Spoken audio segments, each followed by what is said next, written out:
المهتدين صدق الله العظيم. Alhamdulillah, syukur kepada Allah Subhanahu wa taala yang masih beri kesempatan untuk sama-sama dalam majlis ilmu malam ni. Dan insya-Allah sama-sama kita nak iktikaf di dalam masjid ini, semoga pahala iktikaf terus berjalan insya-Allah. Malam ni lagi sekali saya tinggal kitab yang ditulis oleh Fadilatul Syekh Datuk Qardawi hafizahullah rahimahullah. Dan yang saya nak sembang malam ni iaitulah yang berkaitan dengan surat yang pernah dihantar oleh Nabi SAW kepada maharaja dunia ataupun raja-raja dunia. Dan kalau kita tengok dia punya sikit tentang peristiwa yang berlaku di dalam bulan September 2022 ini, Allah Ta'ala tunjuk dekat kita ada dua benda, ada dua peristiwa. Yang pertama 8 September 2022, iaitulah kematian Ratu Elizabeth. Yang kedua 26 September 2022, kematian Fadilatul Syekh Datuk Qardawi hafizahullah. Jadi malam ni saya bahagi dua. Satu yang 8 September ni, kemudian di belakang kita tengok sikit tentang guru kita, iaitulah Al-Fadilatul Syekh Datuk Qardawi hafizahullah. Baik, 8 September 2022 ni, inilah tarikh di mana Ratu Elizabeth II meninggal dunia. Dan kalau kita tengok satu-satu pemerintah yang begitu lama, iaitulah Ratu Elizabeth ini. 6 Februari 1952 diangkat sebagai ratu bagi kerajaan United Kingdom ini. Sewaktu dia menjadi ratu United Kingdom ini, ada 32 negara di bawah dia. Bermakna banyak negara yang ada di bawah dia ni. Dan sewaktu dia meninggal 8 September, ada 15 negara di bawah dia. Saya nak tanyalah kan, kalaulah Elizabeth ni, kalau dia hidup di zaman Nabi SAW, agak-agak dia dapat surat tak? Dia dapat surat ke tak dapat surat? Sebab dalam sejarah yang kita tengok dan perhati, mana-mana kerajaan yang besar hari ini ataupun sebelum ini, semuanya telah menerima surat daripada Nabi SAW. Antaranya iaitulah Raja Kaisar, ataupun kita panggil Hercules, yang berpusat di Konstantinopel, iaitulah Rom Timur. Rom ada dua, satu Rom Barat di Itali dan satu lagi di Rom Timur, iaitulah di Konstantinopel. Yang kedua, Raja Muqawqis pun pernah terima surat daripada Nabi SAW. Waktu ni raja ni nama dia Juraij bin Matta. Yang ketiga yang pernah terima surat daripada Nabi iaitulah Raja Najasyi. Pusat pentadbiran iaitulah di Habsyah ataupun Ethiopia. Yang pernah terima surat daripada Nabi iaitulah Raja Kisra sebelah Parsi. Empat ni cukup-cukup hebat ni. Yang pernah terima surat daripada Nabi iaitulah Raja Amir Basari. Yang pernah terima daripada Nabi Haris bin Abi Ashimir. Yang pernah terima surat daripada Nabi Munzir bin Sawi. Yang pernah terima surat daripada Nabi Malikai Umman. Yang pernah terima surat daripada Nabi Hauzah bin Ali. Jadi dalam ramai-ramai ni saya ambil 4 saja nah. Tu pun kalau dah lah. Nak tengok ada surat ni. Tu yang saya kata tadi, kalaulah Elizabeth ini dia hidup sezaman dengan Nabi SAW, agak-agak dia terima surat tak? Sebab kerajaan dia besar. Waktu dia naik itu ada 32 negara di bawah dia. Dan hari ini tinggal 15. Antaranya iaitulah Australia, New Zealand, banyak lagi lah negara-negara yang ada di bawah dia ni. Jadi bila negara yang ada di bawah dia besar, bermakna tak mustahil raja ni akan terima satu surat daripada Nabi mengajak dia untuk menganut Islam. Aslim taslam. Baik, pertama sekali kita tengok Raja Kaisar dulu. Raja Kaisar. Surat yang pernah Nabi hantar kepada dia iaitulah berbunyi macam ni. Bismillahirrahmanirrahim. Min Muhammadin Rasulillah sallallahu alaihi wasallam ila Herqil Azim Rum. Daripada Muhammad Rasulullah sallallahu alaihi wasallam kepada Hercules Maharaja Rom di sebelah timur ini. Salamun ala man ittaba'al huda. Salam sejahtera bagi orang yang boleh mengikut petunjuk hidayah daripada Allah. Amma ba'du fa inni ad'uka, sesungguhnya aku menyeru mengajak kamu wahai Hercules bidi'ayatil Islam, untuk terima seruan Islam, iaitulah aslim taslam. Terima Islam bermakna kamu selamat. Yu'tikallahu ajraka marratain. Kalau terima Islam, kamu dapat 2 pahala. Satu pahala disebabkan kamu dah memeluk Islam, satu lagi pahala disebabkan rakyat kamu juga mengikut kamu memeluk Islam. Wa in tawallaita, kalau kamu tolak, engkar, fa inna 'alaika its, maka atas hang ni akan dapat satu dosa. Senang cerita 2 dosa. Dosa yang pertama sebab hang tolak, dosa yang kedua sebab hang halang rakyat hang daripada memeluk agama Allah Subhanahu wa taala. Lalu Nabi pun tulislah ayat ni. Nabi tak tulis, sahabat yang tulis. Dalam surah Ali Imran ayat 64. Qul ya ahlal kitab ta'alu ila kalimatin sawa' bainana wa bainakum alla na'budu illa Allah wa la nusyrika bihi syai'a wa la yattakhidha ba'duna ba'dan arbaban min dunillah fa in tawallaw faqulu ashhadu bi anna muslimun.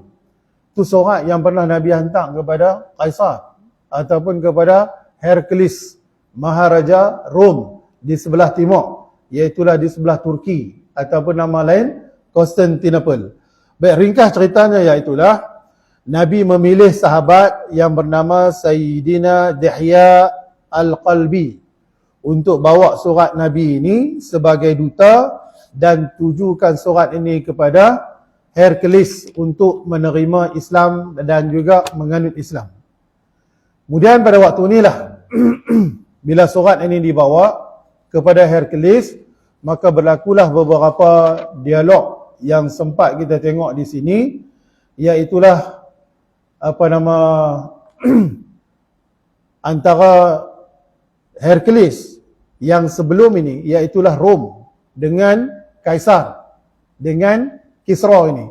Sebelum ni saling berperang antara mereka berdua ni. Kadang-kadang Rom menang, kadang-kadang Parsi menang, kadang-kadang Kisra menang, kadang-kadang Rom menang. Jadi sampailah ke satu peringkat, maka dia berazam sungguh. Dia kata, kali ini kalaulah Rom menang ke atas Parsi, aku berazam untuk berjalan kaki daripada Constantinople, Turki, menuju ke Baitul Maqdis yang ada di Palestin. Itu dia punya target daripada waktu itu. Dengan takdir Allah, Rom menang dan juga Parsi kalah pada waktu ini. Maka pada waktu itulah dia pun tunaikan dia punya nazar dia ataupun niat dia, dan dia pun bergeraklah daripada Constantinople menuju ke Baitul Maqdis pada waktu ini. Kemudian bila dalam perjalanan sampai di Baitul Maqdis, maka waktu inilah dia bermimpi. Mimpi dia iaitulah kerajaan dia akan dijatuhkan oleh orang yang berkhatan. Kerajaan dia akan dijatuhkan oleh orang yang berkhatan ataupun kaum yang berkhatan ini. Kemudian bila sampai saja di Baitul Maqdis, teruslah dia tanya pendeta-pendeta dia, agak-agak bangsa mana, puak mana yang berkhitan ini. Dah sekali pendeta pun beritahu, kata puak yang berkhitan ini, iaitulah puak Yahudi. Dan dia kata, aku berazam penuh untuk hapuskan puak Yahudi yang ada di sekitar Baitul Maqdis pada waktu itu. Kemudian tak lama selepas itu, berlaku pula satu peristiwa, iaitulah di mana ada seorang yang telah pun mencuri. Kemudian dapat tangkap dan dibawa kepada dia. Siasat, rupanya dia ni orang Arab. Dah sekali dia cek punya cek, dan mereka pun tengok, rupanya Arab ni juga berkhatan. Kemudian terus ditanya, hang daripada mana? Dan dia pun jawab, dia kata, aku daripada Arab. Kemudian apa yang berlaku di sana. Dan Arab ni pun beritahu, dia kata sebenarnya di sana ada satu peristiwa yang berlaku heboh di sana, iaitulah ada seorang yang mengaku menjadi Nabi akhir zaman. Mungkin selepas pada itulah, lepas bincang punya bincang, maka Hercules pun nak dapat maklumat dengan cara lebih mendalam. Dia mintalah cari orang Arab yang ada di Syam pada waktu itu, yang sedang berniaga di Syam. Kemudian cari, jumpalah Abu Sufyan dan juga sahabat-sahabat yang lain yang sedang berada di bumi Syam. Dan dia minta bawa mai ke istana dia ataupun tempat dia. Kemudian soalan pertama yang Hercules tanya, saya cuba ringkaskan. Tanya, ramai-ramai hampa ni, siapa yang jadi ketua? Dia pun jawab, dia kata Abu Sufyan lah jadi ketua. Abu Sufyan waktu ni belum masuk Islam. Kemudian bila dah jadi macam tu, dia kata, okey, kalau hang dah jadi ketua, aku nak bersemang dengan hang, nak berbual dan bertanya hang, dan yang lain boleh pergi ke belakang. Maka waktu itulah berlakulah dialog antara Hercules dengan Abu Sufyan, dibantu dengan seorang penterjemah. Sebab Hercules dia cakap bahasa Inggeris, kemudian Abu Sufyan cakap bahasa Arab, memang tak faham dan perlukan seorang penterjemah pada waktu itu. Kemudian tu Hercules tanya, dalam ramai-ramai hampa ni, siapa yang rapat keturunan dengan lelaki yang mengaku sebagai Nabi akhir zaman ini? Lalu Hercules jawab, kata dia, nasab keturunan tu saya lah. Sebab tok nenek saya yang kelima bertemu dengan tok nek daripada Muhammad sallallahu alaihi wasallam ini. Kemudian soalan yang dia tanya iaitulah, bagaimanakah nasab keturunan Muhammad ini? Hercules jawab, dia kata dia daripada keturunan yang mulia. Okey. Soalan seterusnya dia tanya.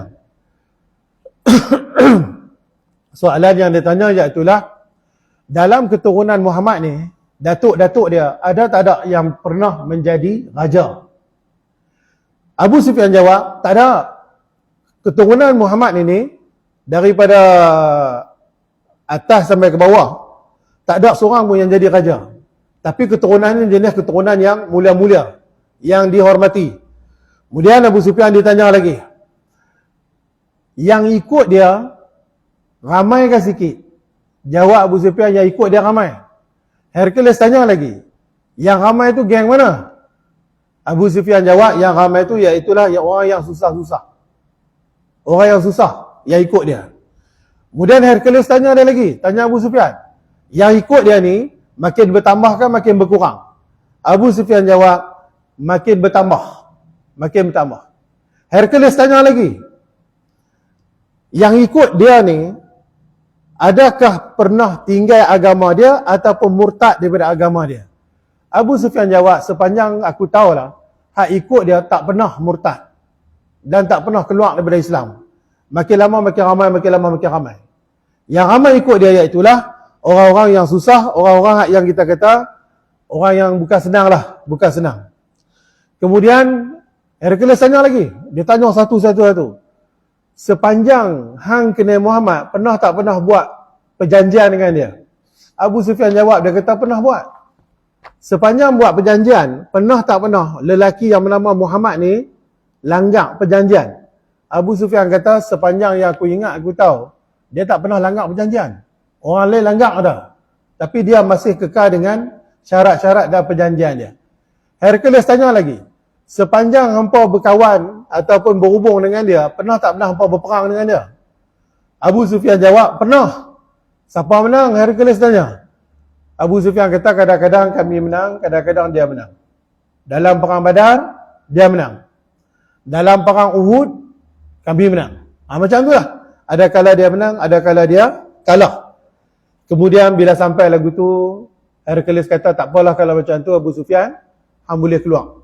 Dan Abu Sufyan pun keluar pada waktu tu, jumpa kawan-kawan dia yang lain tu, yang di luar. Dan Abu Sufyan kata, cerita pasal Muhammad ni dah pun masyhur, dah pun diviralkan daripada Mekah, Madinah sampailah ke Baitul Maqdis dan sampailah ke kota Konstantinopel.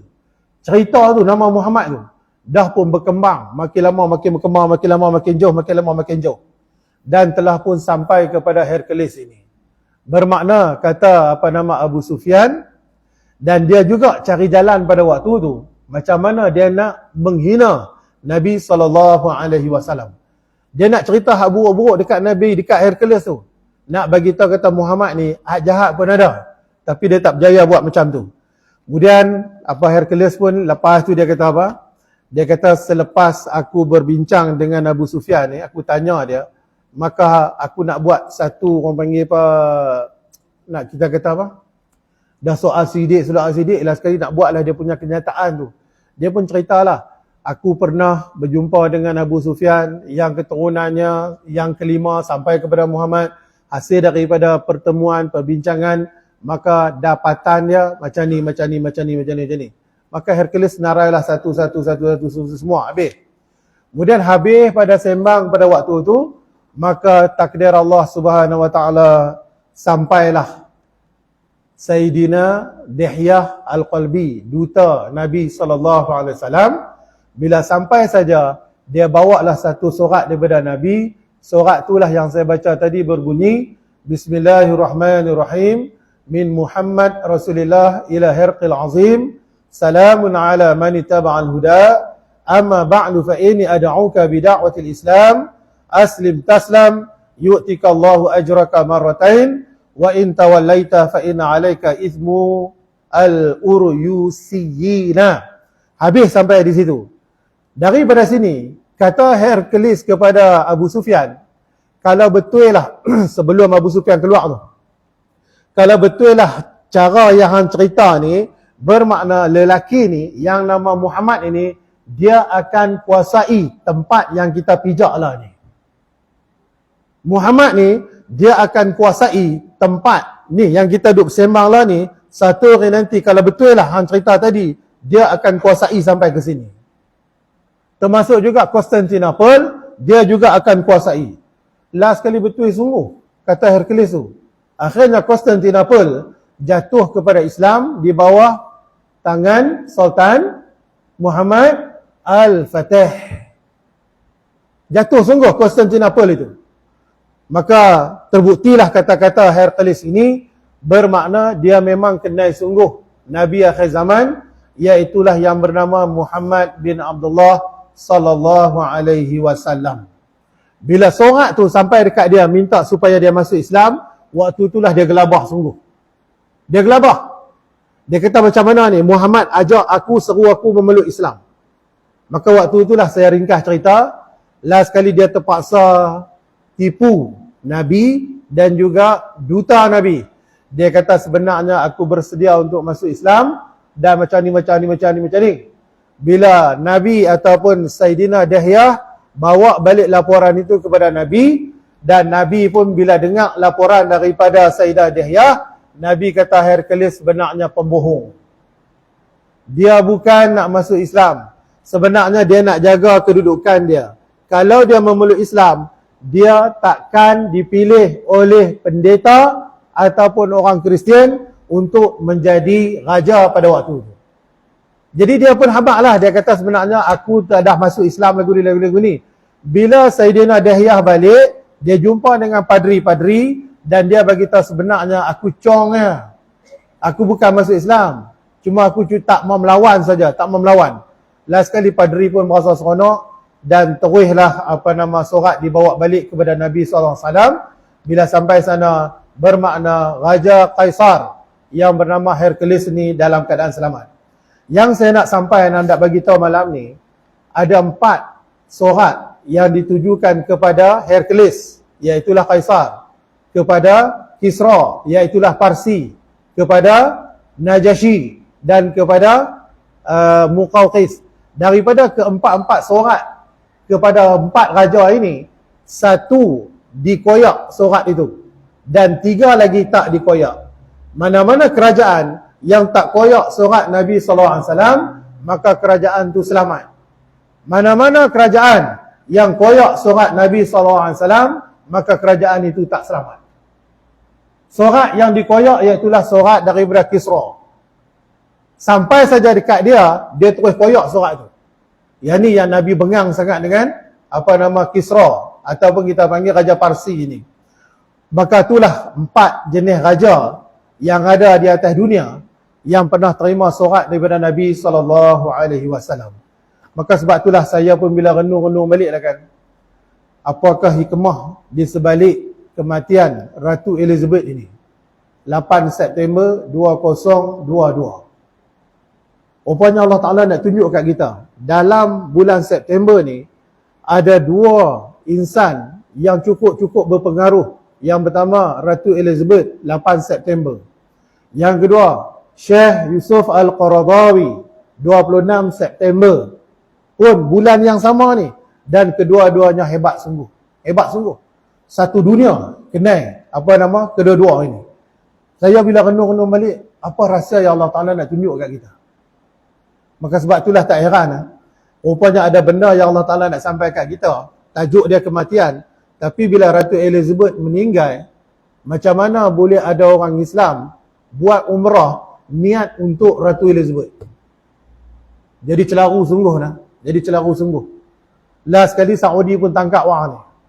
Dia buat umrah kerana Ratu Elizabeth. Sebab dia bagi tahu Ratu Elizabeth ni baik sangat. Nah, sebab kita pun tahu Ratu Elizabeth kalau tak silap 3 kali pernah main ke Malaysia ni. Pernah main ke Malaysia ni. Jadi nak bagi tahu dekat kita, saya duk nampak lah ni, masyarakat Islam dah tak boleh beza dah. Mana satu Islam dan mana satu kafir. Mana satu Islam, mana satu kafir. Boleh tak boleh kita ucapkan ucapan RIP, rest in peace, boleh tak? Boleh tak boleh? Semoga Allah mengampunkan dosa-dosa yang pernah dilakukan oleh kamu. Untuk orang kafir, boleh tak boleh? Ni jadi isu besar ni lah. Jadi isu besar ni. Kemudian macam-macam lagi lah. Sagi kita tengok lagi macam mana kita nak buat perbandingan. Baik, kemudian raja yang kedua yang saya nak cerita, iaitulah Raja Kisra. Yang saya bagi tahu tadi, inilah satu-satu raja yang pernah koyak surat Nabi SAW sampai ke peringkat tu sekali. Raja Kisra ini duta Nabi yang bawa surat, nama dia Abdullah bin Huzafah As-Sahmi. Dialah bawa surat dan pergi dekat Kisra, Raja Parsi. Surat bunyi macam ni. Bismillahirrahmanirrahim. Min Muhammad Rasulullah ila Kisra Azimil Fars. Daripada Muhammad Rasulullah kepada Kisra, Raja Parsi. Salamun ala man ittaba'al huda. Salam-salam sejahtera bagi orang yang mengikut hidayah Allah. Wa amana billah wa rasulih. Dan beriman dengan Allah dan Rasulnya. Wa ashhadu an la ilaha illallah. Aku bersaksi tidak ada Tuhan melainkan Allah. Wa anna Muhammad abduhu wa rasuluh. Muhammad itu hamba dan Rasulnya. Wa ad'uka bi ri'ayatillah. Wahai Kisra, aku seru hang. Aku ajak hang kepada agama Allah. Fa inni Rasulullah. Aku ni Rasulullah. Ila nas kafah. Untuk manusia kesemuanya. La'anzir man kana hayyan wa yuhaqqul qawl 'alal kafirin. Dan aku bagi amaran kepada kamu. Seandainya kamu seorang yang hebat, seorang raja, seorang yang dikira sebagai makhluk Allah, maka terimalah kebenaran ini. Aslim taslam. Hang masuk Islam, hang dalam keadaan selamat. Fa in abaita, kalau hang nafi, hang tolak, fa inna ismul majus alaika. Dosa hang dan dosa rakyat hang akan tanggung 2 kali. Tapi kalau hang masuk Islam, bermakna hang dapat 2 pahala. Yang pertama pahala masuk Islam, dan yang kedua pahala rakyat hang pun memeluk Islam. Bila surat ni dibawa kepada Raja Kisra, apa dia buat? Falamma wasalahul kitab mazzaqahu istiqbaran. Maka Kisra koyak terus surat Nabi tu. Koyak terus. Yang Kaisar tadi dia tak koyak. Hercules dia tak koyak nah. Dia tak koyak, dia simpan. Yang Kisra ni dia koyak terus.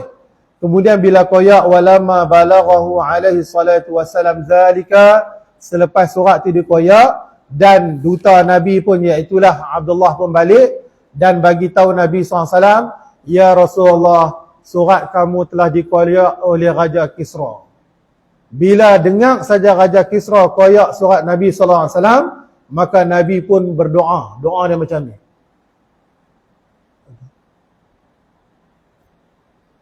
Tak apa, pakai syarikat pun.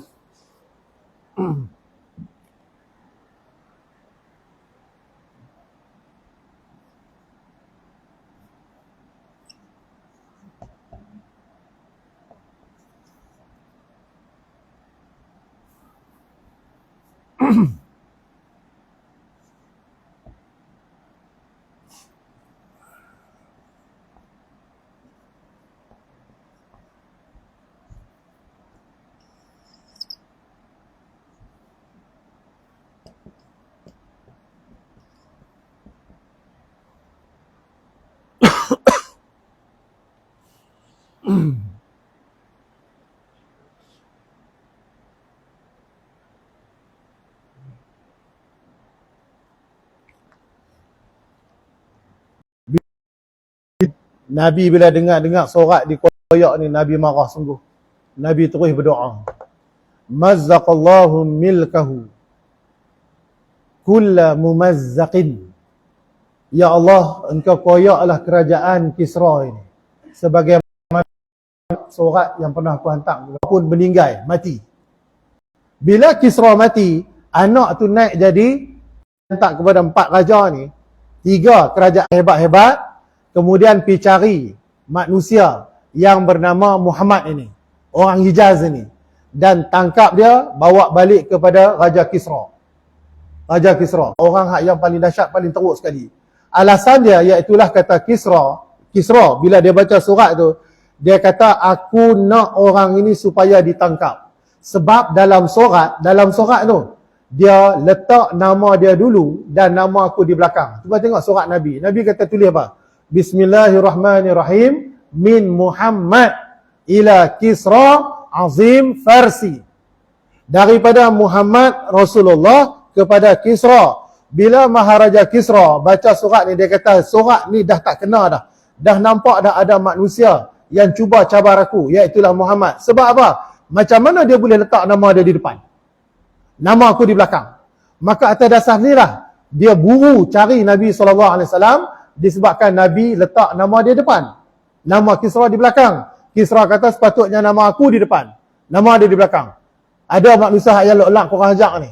Maka sebab itulah dia arahkan Bazan ini yang merupakan gubernur di Yaman supaya pergi ke Madinah cari manusia yang bernama Muhammad ini.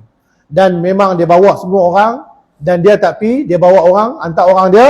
Bila sampai saja di sana, maka Nabi pun tanya, sebab apa mai jumpa aku, menghadap aku? Dan mereka beritahu, dia kata sebenarnya kami diarah oleh Bazan untuk bagi amaran ataupun tangkap Nabi SAW. Atas dasar apa? Lalu Nabi beritahu, sebenarnya aku nak beritahu hampa, raja hampa tu telah pun meninggal, telah pun mati. Jadi 2 kalilah mereka ni marah kat Nabi. Yang pertama, Nabi pernah berdoa. Dan yang kedua, Nabi letak nama di depan. Yang ketiga ni pula, Nabi kata raja hampa mati dah. Raja hampa yang bernama Kisra tu, yang ada di Parsi tu mati dah. Anak dia yang bunuh. Ni 2 orang mai jumpa Nabi ni, tak tahu pala ekor ni. Kemudian mereka pun balik nak minta kepastian. Mereka balik cari Bazan. Dan bila sampai saja di sana, maka Bazan kata memang betul, raja kita Kisra telah pun mati. Persoalan dia di sini, macam mana Nabi tahu yang Raja Kisra tu mati?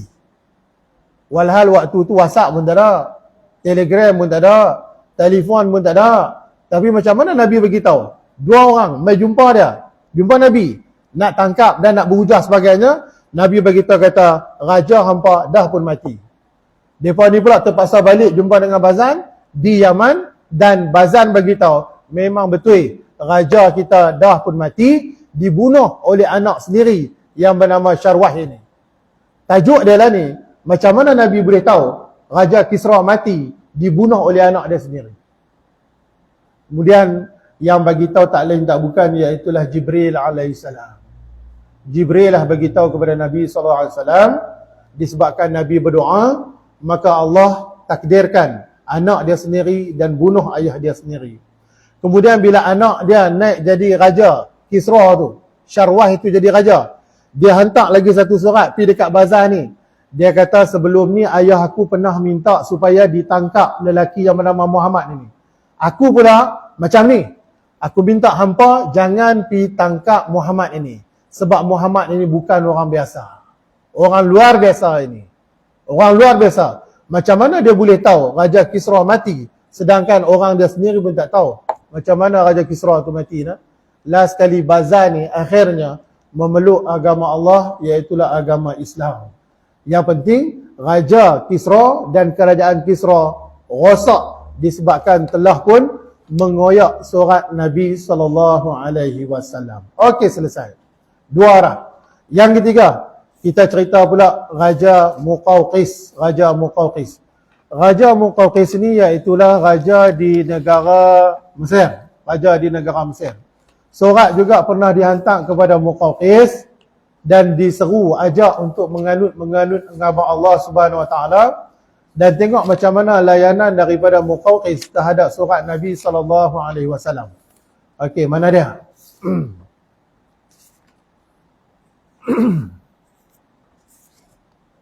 Okey, jumpa dah. Surat yang ketiga. Nabi pun hantar surat kepada Raja Muqawqis, dan surat macam tadilah juga, min Muhammad Rasulullah ila Muqawqis, sampailah habis ke semua, aslim, taslam, semua sekali. Kemudian Muqawqis dia jawab surat Nabi SAW. Kerajaan dia elok, cantik, sebab dia tak koyak surat Nabi SAW. Dia jawab surat Nabi, dia kata apa? Bismillahirrahmanirrahim. Li Muhammad bin Abdullah min Muqawqis azimil qibti, salamun alaik. Surat ini kutujukan kepada Muhammad bin Abdullah daripada Raja Muqawqis, dia kata. Amma ba'du faqad qara'tu kitabaka. Wahai Muhammad, aku telah baca surat kamu. Wa fahimtu ba zakarta, aku pun reti apa yang kamu tulis. Wa ma tad'u ilaihi, dan apa yang kamu seru kepadanya. Wa qad alimtu anna nabiyyan qad baqiya wa kuntu azunhu yakhruj bi Syam, dan aku pun tertunggu-tunggu Nabi akhir zaman ini yang aku sangka dia akan keluar di sebelah Syam, tiba-tiba dia keluar di sebelah Mekah. Wa qad akramtu rasulaka, dan aku memuliakan duta yang bawa surat kamu wahai Muhammad. Wa ba'astu laka bi jariyataini, dengan ini kata Muqawqis, aku bagi dekat kamu sikit hadiah, iaitulah aku hantar dua orang hamba kepada kamu. Lahuma makanun azimun fil qabti wa bi thiyab, dan kedua-dua janda ataupun hamba ini, seorang bernama Sirin dan seorang lagi bernama Maryah. Wa ahdaitu ilaka tarkabuha wa salam, dan juga aku bagi kepada kamu wahai Muhammad seekor binatang yang bernama bagal. Kemudian aku bagi lagi satu benda kepada kamu ya Muhammad, sehelai kain kepada kamu. Tiga benda yang Raja Muqawqis bagi pada Nabi. Yang pertama dia bagi dua orang hamba, yang kedua dia bagi selai kain, dan yang ketiga dia bagi seekor bagal. Dan duta Nabi pun bawa balik kepada Nabi SAW. Tajuk dia lah ni, yang saya nak kisah, nak semak ni. Dua orang hamba itu, yang pertama namanya Sirin, perempuan. Yang kedua namanya Maryah. Soalan dia lah ni, berapa orang bini Nabi SAW? Bini Nabi. Salah seorang dia, nama dia Maryah Al-Qibtiyah. Hasil perkahwinan Nabi dengan Maryah, maka lahirlah anak yang bernama Abdullah. Yang nama Abdullah ini. Baik, kita tengok kaedah cara untuk menghafal nama-nama isteri Nabi SAW.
Saya malam ni sebenarnya ada sikit problem ni dalam ni. Orang panggil suara tak apa nak keluar. Ada kahak pergi dah jumpa doktor, dah pun ambil MC dah. Dia jadi macam orang kata gatal rengkung. Nah, gatal rengkung. Semalam punya batuk lah, ya Allah. Gatal rengkung. Jadi tolong doa lah, semoga saya kembali sihat. Nah. Sebab kuliah ni, mau kalau sini dia kacau, habis. Habis. Tang lain dia kacau tak apa lagi. Bila sini dia kacau, habis. Jadi dia jadi macam ni, dia jadi gatal lah. Makan dah ubat tu. Semalam nampak ni juga, dia jadi tak tahulah. Jadi harap-harap doa pada kawan-kawan lah. Tolong doakan semoga saya sihat dan suara boleh ada balik. Baik, nak cerita ni, macam mana boleh mai isteri Nabi yang bernama Maria Al-Qibti. Maria Al-Qibti.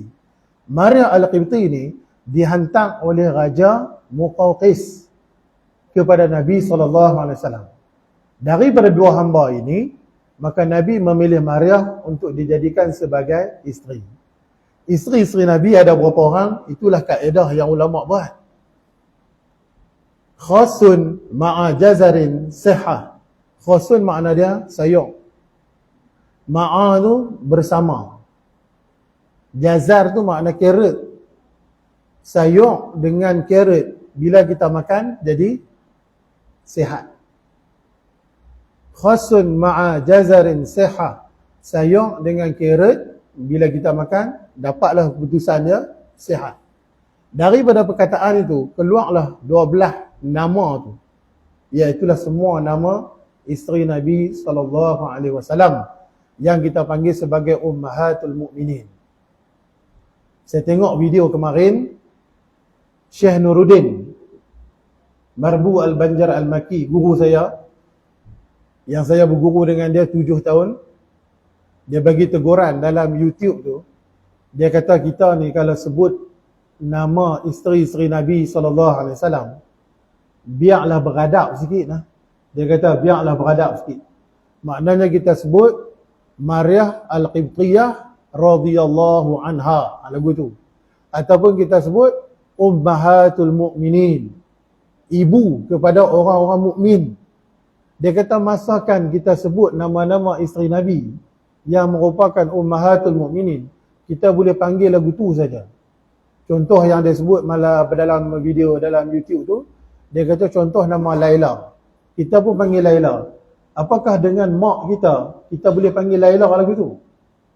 Laila, Maizat. Tu kata anak panggil mak takkan panggil lagu tu. Jadi kena panggil, ada pangkat dia, ada kedudukan dia. Jadi sekurang-kurangnya sebutlah radhiyallahu ta'ala anha. Nah, Allah telah meredai kepada Ummahatul Mukminin. Baik, sama-sama kita baca, moga-moga boleh kita hafal terus nah. Khasun ma'a jazarin sihah. Lagi sekali. Khasun ma'a jazarin sihah. Lagi sekali. Khasun ma'a jazarin sihah. Okey, kita buat senapan. Khasun ma'a jazarin sihah. Okey. Okey, daripada sini keluarlah 12 nama. 12 nama. Yang mim tu dia akan keluar 2. Dan zai tu akan keluar 2. Yang lain semua satu. Kha, siapa dia isteri Nabi? Kha. Khadijah. Sin. Buat dah depa ni. Buat dah ni Ummahatul Mukminin ni. Isteri Nabi ni, gayak ni, kalau mati tak tahulah. Sin, Saudah. Okey. Mim ada 2. Satu, Maimunah.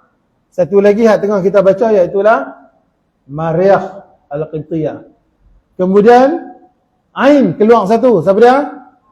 Aisyah. Kemudian Jim keluar satu, siapa dia? Buat dah. Lekas Jim. Juwairiyah. Okey. Tak gitu kata hak tu saya nak kata ustaz. Hak tu model lama lah. Model lama di sekolah pun macam tu lah. Kita abang-abang budak-budak apa? Hak tu saya nak kata. Tu kita model lama tu. Okey, Zai keluar 2. 1. Zainab, satu lagi. Zainab juga. Zainab Khuzaimah dengan Zainab Al-Haris. Nah. Okey, kemudian Ra keluar 1. Siapa dia? Ra. Hai. Ra Ramlah. Kemudian Sad keluar 1. Siapa dia? Sayyidatina Safiyah. Ha keluar 1. Siapa dia? Ha keluar 1. Hafsah, anak Sayyidina Umar. Last kali ha keluar 1. Siapa dia? Ha bulat tau. Keluar 1. Hindun. Bukan Indun. Hindun. Nah, tengok daripada sini keluarlah nama-nama isteri Nabi SAW yang merupakan ibu kita ataupun dipanggil sebagai Ummahatul Mukminin. Ini kena tahu ni. Nah. Saya risau bimbang juga lah. Dia buat Cina kulit mai tanya lah. Mampu ni. Haji lah. Wah mau tanya. Itu bini Nabi Muhammad. Alah dia cakap luar belah orang.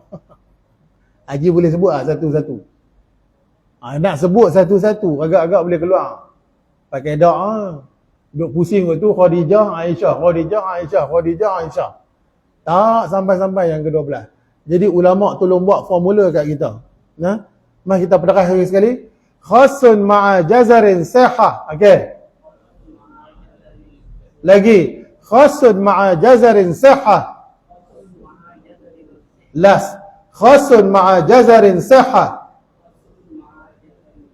12 keluarlah daripada kalimah tu. Keluarlah 12 Ummahatul Mukminin, isteri Nabi yang merupakan ibu kepada umat Islam seluruhnya. Nah, yang saya nak fokus ni iaitulah Sayyidatina Maryah Al-Qibtiyah pernah dihantar oleh Raja Muqawqis kepada Nabi SAW selepas dia baca surat Nabi, dan dia pun bukan tak mahu nak beriman, tapi dia kata tentera belakang banyak, rakyat banyak belakang. Dan dia pula ambil surat Nabi, dia simpan dalam gading gajah, dia simpan dan surat tu pun dalam keadaan selamat, bermakna kerajaan dia pun selamat disebabkan dia tak koyak surat Nabi SAW. Jadi duta yang Nabi hantar untuk bertemu dengan Muqawqis iaitulah Sayyidina Hatib bin Abi Balta'ah. Dan yang terakhir iaitulah surat yang dihantar kepada Raja An-Najashi. Najashi duduk di mana? Afrika. Ya, surat sampai ni, surat sampai. Surat sampai iaitulah Bismillahirrahmanirrahim. Nabi hantar semua sekali. Min Muhammad ila Najashi azimul Habsyah, salamun ala man ittaba'al huda. Nabi letak nama dulu, kemudian nama Najashi di belakang. Amma ba'du fa inni ahmadu ilaika Allahu alladhi la ilaha illa huwal malikul quddus assalamul mu'minul muhaimin wa ashhadu anna Isa bin Maryam ruhullah wa kalimatuhu alqaha ila Maryam al-butul at-tayyibah al-hasinah fahamalat Isa min ruh wa nafkhahu kama khalaqa Adam biyadihi wa inni ad'uka ila Allah wahdah la sharika lah wal muwalatu ala ta'atihi wa an tattabi'ani wa tu'minu billadhi ja'ani fa inni Rasulullah. Nabi kata, aku hantar surat ini kepada kamu wahai Najashi, tujuan dia supaya kamu boleh memeluk Islam dan kamu terimalah Islam, berimalah dengan Allah dan berimalah dengan aku. Wa inni ad'uka wa junuduka, aku seru hang, rakyat-rakyat hang, tentera-tentera hang kepada Allah Azza wa Jalla. Wa qad balaghtu wa nasahtu faqbalu nasihati wassalam ala man ittaba'al huda. Maka terimalah nasihat aku dan sahutlah apa yang aku sampaikan kepada kamu. Najashi jawab balik surat ni. Najashi kata wa kataba Najashi jawabul kitabun nabi wa huwa, dia kata bismillahirrahmanirrahim ila Muhammad min Najashi Ashamah. Raja Najashi itu gelaran. Nama sebenarnya iaitulah Ashamah. Salamun alayka ya Nabi Allah wa rahmatullahi wabarakatuh. Allahu alladhi la ilaha illahu. Amma ba'du. Faqad balagani kitabaka ya Nabi Allah fima dzakarta min amri Isa. فرب السماء والأرض أنا عيسى لا يزيد على ما ذكرت تفرقا وهو قمع والتمار إنه كما ذكرت وقد عرفنا ما بعثت به إلينا وقد قربنا ابن عمك وأصحابه. Lalu Najasyi pun jawab, dia kata, aku dah terima dah surat kamu wahai Muhammad yang dibawa oleh tak lain tak bukan keturunan kamu juga. Dan hari ini aku, kata Najasyi ini, wa aslamtu ala yadayhi lillahi rabbil alamin, aku menganut Islam di bawah duta yang kamu hantar kepada aku wahai Muhammad. Last kali keempat-empat surat yang dihantar oleh Nabi SAW yang beriman secara direct ini, iaitulah Sayyidina Najasyi, Raja Habsyah pada waktu itu.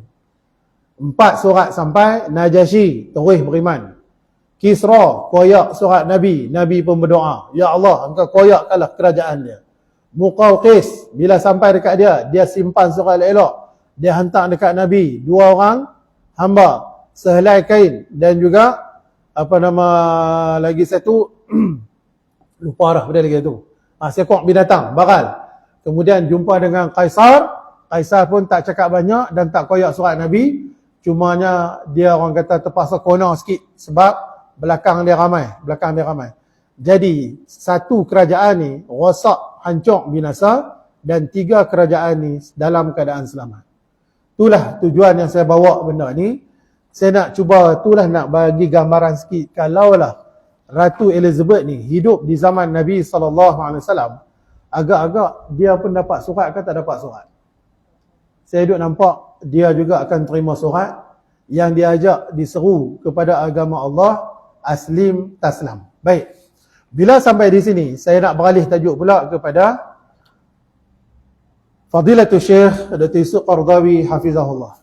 Bila Raja Najasyi mati, maka Nabi SAW yang duduk ribuan batu kilometer, apa yang Nabi buat? Nabi arahkan sahabat-sahabat untuk solat jenazah ghaib kepada Raja Najasyi. Tetapi bila Fadilatul Syekh Dr. Yusuf Qaradawi hafizahullah meninggal, malam ni terpaksa bawa main laptop, tak ada nak print. Banyak benda nak kena buat. Tadi masuk lagi satu panggilan, minta ceramah Maulid Nabi hari Isnin. Kedah ramai kan ni Ahad kan, Isnin dengan kejarah. Jadi Penang dia tolak pergi Sari. Saya tanya pukul berapa, dia kata habis belarak Ustaz, boleh tak? Belarak sampai kira apa? Daripada pukul 8 kita belarak sampailah lebih kurang pukul 10.30. Lepas tu start ceramah pukul 11. Saya tanya nak rembat sampai kira apa? Dia kata agak-agak sampai makan nasi je. Sampai makan nasi je, cerita dah pukul 12. Jadi tadi duk buat penentang ni lah. Cari-cari bahan apa semua, buat terus ceramah yang diberi tajuk iaitulah Maulidur Rasul sallallahu alaihi wasallam. Saya ingat nak baca tajuk ni tadi, tapi tak kena. Yang saya nak fokus iaitulah yang tadi Ratu Elizabeth dan surat, dan yang kedua kematian Fadilatul Syekh Dr. Yusuf Al-Qaradawi hafizahullah. Bila dia disahkan meninggal di Qatar, cuba tengok apa yang dibuat oleh kerajaan Mesir. Walaupun dia orang Mesir, boleh tak boleh buat solat jenazah ghaib kepada Syekh Yusuf Qaradawi? Boleh tak? Awal lagi kerajaan dia larang. Tengok dia kata, Al-Awqaf tushadidu ala man'i iqamati salatil ghaib ala Syekh Yusuf Al-Qaradawi. Kementerian Waqaf dia, senang cerita Kementerian Agama dia lah, melarang keras untuk mengadakan solat jenazah ghaib buat Syekh Yusuf Al-Qaradawi. Bi'umumil masajid, bagi ke semua masjid-masjid yang ada di Mesir, wa tuhadhiru min mukhalafati ta'limat, dan bagi amaran siapa-siapa yang ingkar arahan ini. Allah Akbar. Raja Najasyi mati Nabi arahkan semua sahabat, jom kita buat solat sunat jenazah ghaib. Tapi bila Syekh Yusuf Qaradawi meninggal, dikeluarkan arahan supaya jangan buat solat sunat jenazah ghaib buat Syekh Yusuf Al-Qaradawi. Meninggal dia kata. Nampak tak? Ini yang pelik tau. Bila Ratu Elizabeth meninggal, cuba tengok. Ramai yang nak pergi tengok. Dan menjadi sejarah dunia. Bila ketua-ketua negara berhimpun di London untuk bagi penghormatan yang terakhir buat Ratu Elizabeth. Yang boleh pergi itu kita kata Sultan, Agung atau Perdana Menteri. Inilah yang boleh pergi. Celah-celah tu ada juga negara tak pergi. Antaranya Iran tak pergi. Kemudian Korea Selatan pun tak pergi. Korea Utara pun tak pergi. Yang lain boleh kata semua pakat pergi bagi penghormatan yang terakhir. Tapi bila Syekh Yusuf Al-Qaradawi, seorang ulama yang hebat meninggal, tiba-tiba keluar arahan supaya jangan buat solat sunat jenazah ghaib. Dan di Malaysia saya tengok JAKIM dah keluar ada arahan untuk solat jenazah ghaib buat Syekh Yusuf Al-Qaradawi. Baik, pertama sekali kita tengok. Lah okey berapa? Jam tak apa nak nampak. Ada belakang apa? Depan 35. Baik, tadi mana dia? Balas lagi. Kau pula Phuket. Baik, pertama sekali kita tengok. Nak baca apa?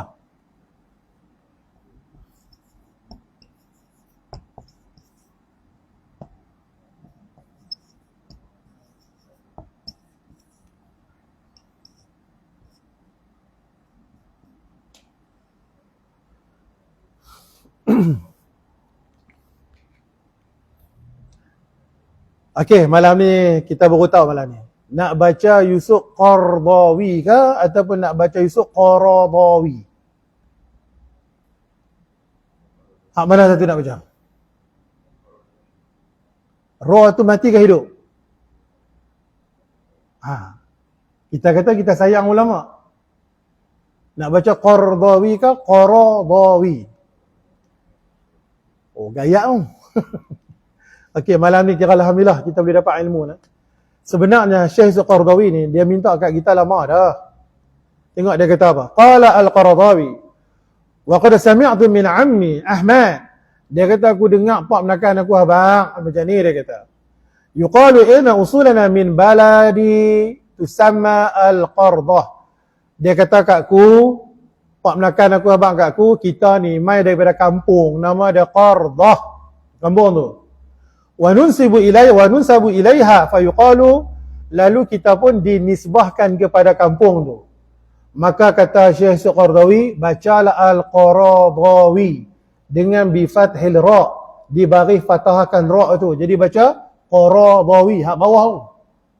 Wa laisa kama yantiquhu ba'd ikhwanina min ahli Syam. Bukanlah seperti mana yang dibaca oleh sebahagian daripada kawan-kawan kita yang duduk di sebelah Syam, bisukunin ra, dengan disukunkan ra. Jadi Syekh Qaradawi minta dekat kita, lama dah sampailah dia meninggal. Dia kata hampa kalau bacalah bagi betul. Tu kena ambil hak bawah. Ra tu bagi hidup. Jadi Yusuf Al-Qaradawi. Jangan baca Al-Qaradawi. Tu dia sampai tengah tu. Tu yang dia bagi tahu. Okey. Jadi inilah satu-satu ulama yang hebat, yang cukup hebat. Tu yang kita duk mengaji tu kitab dia lah. Yang saya duk baca tu, iaitulah Fiqhul Al-Awlawiyat. Tadi saya tengok tulis dekat banner tu tak betul. Tam tu dia tulis Fiqh Al-Waliyat. Harap-harap boleh perbetul balik. Bukan Fiqh Al-Waliyat. Fiqh Waliyat jadi wali je. Dia Fiqh Al-Awlawiyat. Nah.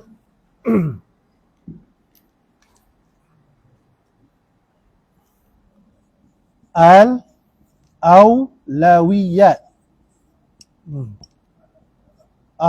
Awlawiyat. Al-Awlawiyat. Al-awlawiyat maknanya fiqh keutamaan. Tu yang saya tengok tu terperasan tadi tu lah. Kalau boleh tu kira delete tu. Kalau Melayu dia jadi al-awlawiyat. A-W-A-W-La-wi-yat. Macam tu. Di situ dia tulis al-waliyat. Al-waliyat. Okey. Baik. Kita tengok dulu kata-kata ulama' dekat dia. Sebab dia adalah murid kanan kepada Imam Hasan Al-Banna. Hasan Al-Banna pernah kata dekat Syekh Yusuf Qaradawi ini, sesungguhnya dia adalah seorang penyair yang hebat dan berbakat. Syekh Abu Hasan Ali An-Nadawi kata dekat dia, Al-Qaradawi adalah seorang yang alim yang sangat dalam ilmunya sekaligus sebagai pendidik kelas dunia. Syekh Muhammad Al-Ghazali, saya pun ada buku dia. Dia kata Al-Qaradawi adalah salah seorang imam kaum muslimin zaman ini yang mampu menggabungkan fiqh antara akal dan asar. Aku gurunya tetapi dia ustaz aku. Aku ni tok guru dia, tapi dalam masa yang sama dia ustaz aku. Al-Qaradawi dulu pernah jadi murid aku. Lah ni dia jadi guru aku. Itu kata Syekh Muhammad Al-Ghazali. Kemudian ambil sebelum kita terlupa, marilah kita baca Fatihah seorang sekali dan kita hadiahkan buat guru kita yang cukup-cukup hebat ini, Fadilatul Syekh Yusuf Al-Qaradawi hafizahullah. Al-Fatihah. A'udzubillahi minasyaitonirrajim. Bismillahirrahmanirrahim. Alhamdulillahirabbil alamin, arrahmanirrahim, maliki yaumiddin. Iyyaka na'budu wa iyyaka nasta'in. Ihdinas siratal mustaqim. Siratal ladzina an'amta 'alaihim ghairil maghdubi 'alaihim waladdallin. Amin. Moga-moga pahala ni sampai kepada dia. Allahumma ighfir lahu warhamhu wa'afihi wa'fu anhu. Allahumma ighfir lahu warhamhu wa'afihi wa'fu anhu. Allahumma ighfir lahu warhamhu wa'afihi wa'fu anhu. Sebab bila dengar kata ulama meninggal ni, saya berasa lemah sungguh. Berasa lemah sungguh. Dan kitab pula yang dikarang oleh dia, ya Allah, lebih daripada 100 buah. 100 buah. Banyak sungguh kitab yang dia karang. Hak nak main ni saya pun tak tahulah lagu mana. Hak nak naik ni. Tapi yang ada ni, ya Allah, itulah nah. Tapi itulah kata sifat makhluk ni sampai masa meninggal dia. Baik, ada 4 perhimpunan yang pernah dia hadir dan manusia yang hadir semua jutaan. Yang pertama tahun 1970, sebelum dia meninggal. Di zaman pemerintahan Anwar Sadat. Ketika mana solat raya Aidul Fitri di dataran Abidin Kahirah. Dia jadi imam, dia jadi khatib. Yang hadir pada waktu itu sembahyang raya 1,5 juta manusia.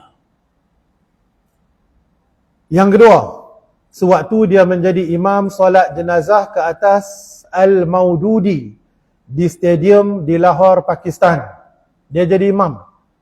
Dia pun minta dekat dia supaya hadir dan dia pun hadir. Dan dia pun masuk dalam stadium dan jadi imam dalam stadium di Lahore, Pakistan.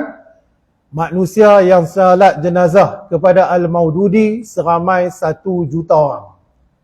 Yang hadir termasuk juga Perdana Menteri Pakistan, iaitulah Ziaul Haq pada waktu itu. 1 juta, bayangkan. Kalau 1 juta main kulim ni jadi apa? Terah hujan tak sat pun jam rata dah. Kena 1 juta orang, lekat itu terus apa? Tak pergi ke mana dah. Kemudian yang ketiga, ketika mana berlangsungnya festival Islam di India, Durban, India, aku juga dijemput untuk bagi ucapan dan aku pun bagi ucapan lah dalam festival Islam itu. Jumlah kehadiran manusia 2 juta orang.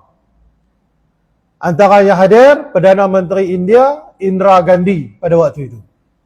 Yang keempat, hak ni paling kemuncak, 18 hari bulan 2, 2011, di Medan Tahrir Kahirah, sewaktu pemerintahan Morsi. Bila Morsi menang, Morsi jemput dia balik ke Kahirah, Mesir.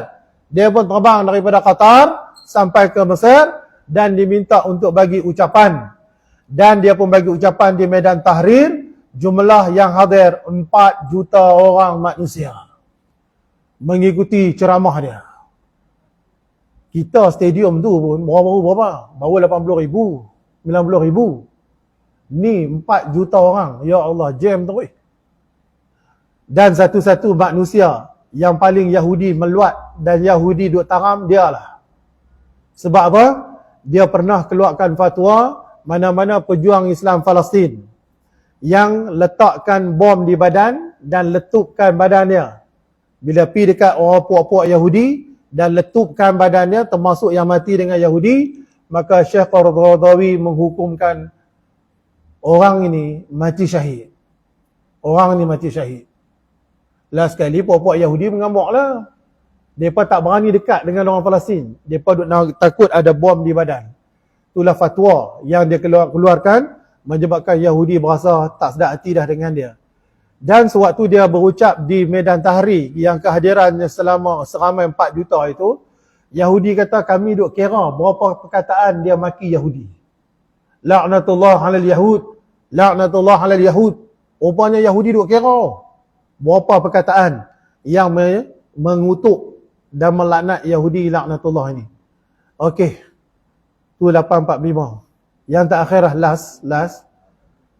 Yang ni sewaktu dia di dalam penjara dalam penjara. Dia masuk penjara dan dia merupakan orang anggota Ikhwan Muslimin. Dia masuk penjara umur 28 tahun. 28 tahun. Saya baca antara bentuk siasaan yang dia kena dalam kitab dia.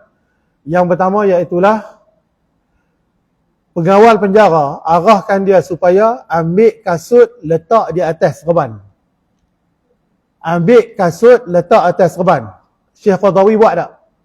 Apa jawab Syekh Yusuf Qaradawi? Dia kata serban adalah simbol pengetahuan Islam. Menghina serban di kepala bererti menghina Islam. Yang kedua, dia disebat 50 kali sebatan di bahagian betih, berdarah sehingga menanah. Yang seterusnya, dia dipanggil dengan anak-anak anjing. Sebab mereka sembahyang di dalam sel lokap, baca kuat, antaranya maghrib, insya subuh. Last kali ketua penjara kata, atau pengawal penjara kata apa? Awak, hampa nak buat masjid ke dalam penjara ni? Weh anak-anak anjing, hampa nak buat masjid ke dalam lokap ni? Jadi tu dipanggil sebagai anak-anak anjing. Kemudian, lagi yang dia kena, tampak muka kawan sampai wisil berhenti. Sampai ditiup wisil. Pang, aku balas hang tampak, aku balas hang bagi, pom pang gitu. Lain kali mic yang kena. Pang. Sampailah pengawal penjara tiup, prit, berhenti. Ni, cemen yang ni. Pun aku kena, kata Syekh Qaradawi. Lagi yang kami kena, kami tak dibenarkan bawa Al-Quran di dalam penjara. Siapa-siapa yang bawa Quran dalam penjara, diminta keluarkan dan akan dibakar di depan penjara. Pegawai-pegawai penjara, semuanya buat bulatan dan terus bakar sambil dalam keadaan berseronok. Lalu Syekh Qaradawi pun bacalah ayat 4-8 dalam surah Al-Buruj. Qutila ashabul ukhdud, an-nari dhatil waqud, idhum 'alaiha qu'ud, sampailah habis ayat tu. Cerita tentang ashabul ukhdud yang digali parit, kemudian dinyalakan api, kemudian ditolak seorang-seorang tu. Yang cerita ni berlaku di bumi Yaman itu Allah sambil jatuh dalam parit, dibakar tu, pakat gelak semua. Jadi kata Syekh Qaradawi, hampa ni sebiji macam tu bakar Al-Quran hidup-hidup, kemudian dalam keadaan gelak. Yang seterusnya, hak ni paling dahsyat sekali lah. Okey. Dia kata selama aku duduk dalam lokap ini, kami disediakan satu bekas, dan di bekas itulah kami diminta untuk berak dan kencing. Berak dan kencing. Kemudian, bila berak dan kencing, kami diarahkan buang ke tempat yang sepatutnya. Dan cuci. Kemudian, dia bawa balik semula ke lokap, dan bekas itulah dihidangkan dengan makanan pula. Sama ada roti ke, apakah yang patut, dan dibubuh dalam bekas itu. Kalau kita sanggup tak makan? Ni, lepas berak, ni. Ayat kencing semua. Bawa pergi buang, lepas itu basuh, lepas itu bekas itulah juga diletakkan makanan. Nak makan tak makan. Kalau tak gamak, puasa lah jawab dia. Kemudian lagi, kami juga dipaksa untuk menjilat ayat kencing. Sekiranya kami kencing, dibawa kemudian tertumpah. Bila tertumpah, maka dipaksa jilat sampai kering. Ataupun najis yang tertumpah, kena jilat sampai kering. Lagi yang seterusnya, kami juga disediakan dengan roti yang kerasnya sebiji macam simen. Roti dia bagi, tapi dia uli lagu mana tak tahulah. keras macam simen tu. Habis tu nak mamah, nak tokak lagu mana? Pakai tengok saja. Pakai tengok saja. Kami disediakan dengan makanan yang basi dan berdebu. Dah basi dah berdebu dah, mai sedia kat kami. Boleh makan tak? Tak boleh makan. Kemudian kami dibenarkan hanya 5 minit berada di dalam tandas. 5 minit ya. Dan kan kecil 5 minit. Kemudian last kali kata Syekh Qardawi, kami diancam dengan anjing. Dan anjing ini tak diberi makan beberapa hari, kemudian akan dimasuk dalam sel dan terus ditutup pintu. Dan pintu tu akan dibuka selepas anjing tu berhenti menyalak. 3-4 hari tak makan, bubur dalam sel tu. Kemudian bila dia berhenti, waktu itulah baru buka pintu. Selalunya bila buka, habis. Nah, dia cakap sana, dia cakap sini, habis ke semua. Dan yang terakhir kata Syekh Qardawi, sepanjang aku duduk dalam lokap ini, kata dia, aku pernah tengok ada satu kes, bila anjing dilepas masuk ke dalam, anjing tu menyalak. Masuk dalam, tunggu sah, anjing sengap. Bila anjing tu sengap, terus dia buka pintu sel, tengok-tengok anjing tu jadi baik. Anjing tu jadi slow ke tu? Jadi slow. Rupanya dia silap. Dia silap. Yang dia masuk tu tak kena apa nama ni lah kan. Iaitulah seorang tok guru yang cukup-cukup hebat, yang berzikir di dalamnya. Ya Allah Ta'ala bagi karamah dekat dia. Dan anjing boleh jadi diam, jinak pada waktu tu. Yang ni selalunya pegawai penjara jadi takut sebab ada karamah yang luar biasa untuk anggota Ikhwan Muslimin di Mesir ini lah.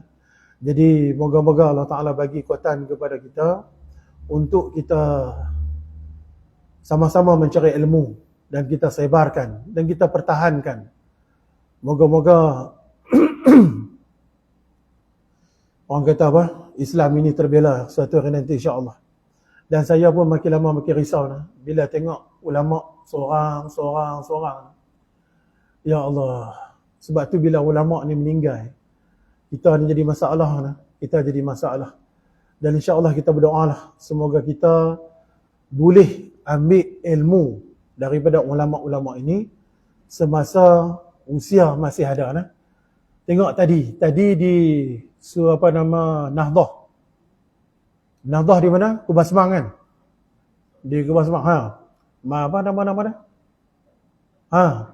Tadi ada daurah kitab yang disampaikan oleh Baba Ismail Sepanjang.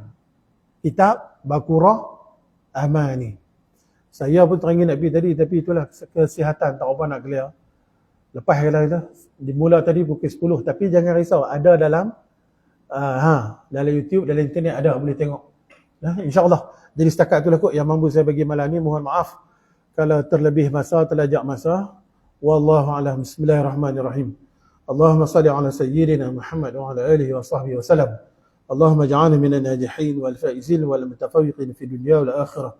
Allahumma arina al-haqqa haqqan warzuqna ittiba'ah wa arina al-batila batilan warzuqna ijtinabah. Rabbana atina fid dunya hasanah wa fil akhirati hasanah wa qina 'adzaban nar. Wa sallallahu ala sayyidina Muhammad wa ala alihi wa sahbihi wa salam. Walhamdulillahirabbil alamin.